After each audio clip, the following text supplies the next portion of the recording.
HBO here.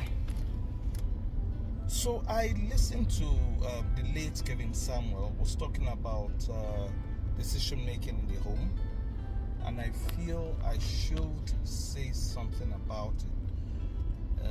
It's something that I believe, not just that I believe in, but I'll show it to you from where it happened in the book that I believe in, the Bible. If there has to be a decision to be made in the home, let's go right or left. Father says, let's go right. Mother says, no, I believe it's going to be left. Which way would we go? Let's forget about, we made all negotiations, so blah, blah, blah, blah. All negotiations made. I believe, I'm the man, I believe we should go right. Mom says, no, we have to go left. Which way should we go?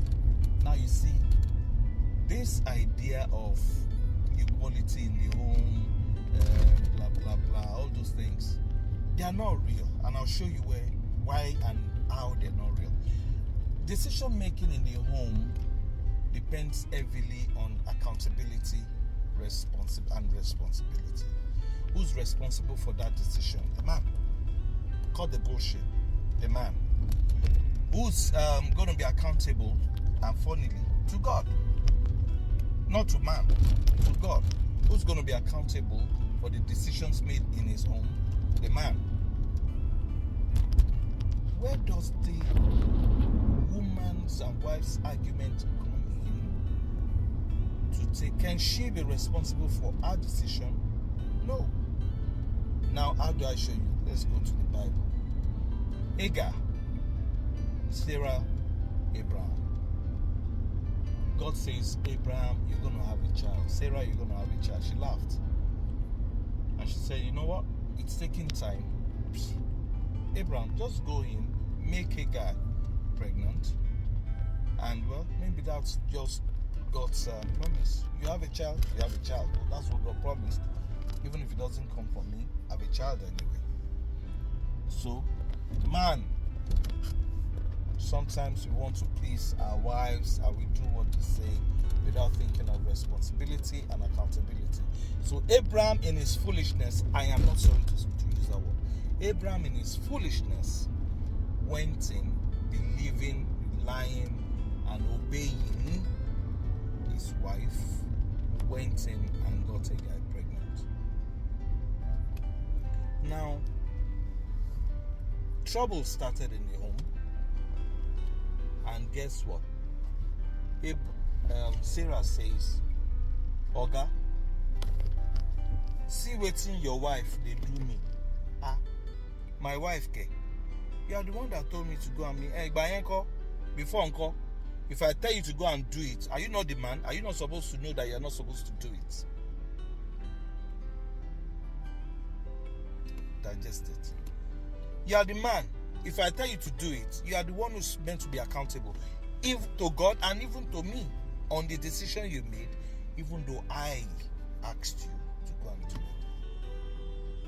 You are still the one who is responsible. Digest it, man. Digest it. If the decision you are about to make does not stand along the lane that you can account for, don't do it. Don't do it. If you're foolish in your decision, you're foolish. Either you made it by yourself, or your wife asked you to make it, or your friends asked you to do it, or your siblings asked you to do it, or even your parents ask you to do it.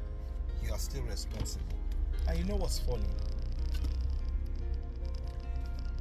Wives are responsible to their husbands that they can see. So if you can see your husband and you're responsible to him, but you can negotiate. Once you can negotiate and he agrees, you are free from every accountability. You are free. Right? So you're accountable to someone you can see with your eyes and you can speak with physically. Guess what? Man is accountable to God that he cannot see. So you cannot even negotiate. In other words, you really have to know what is right. You really have to do what is right. You really have to stand by what you know you can account for. Even though God says He gives you a room, some little room, He says, plead your case. Come and discuss with me. Come and plead your case. If you want me to change my mind, if you have to do something and I'm saying no, don't do it, and you think you really got to do it, come close. Come and have a chat with me. God allows that. But in the place of taking responsibility and making account for your responsibility in the home, you can't say God. You can't negotiate. Why? You have to follow the law laid in the Bible or in the Holy Word, because there are laws in the other Holy Words too. Yes, there are laws there, so you have to follow that. So if Madam says do it, you cannot account for it, don't do it. Be wise. Don't do it. Don't do it. If you can account for it, do it. If you can't account for it, please don't do it. Have a good day. God bless you.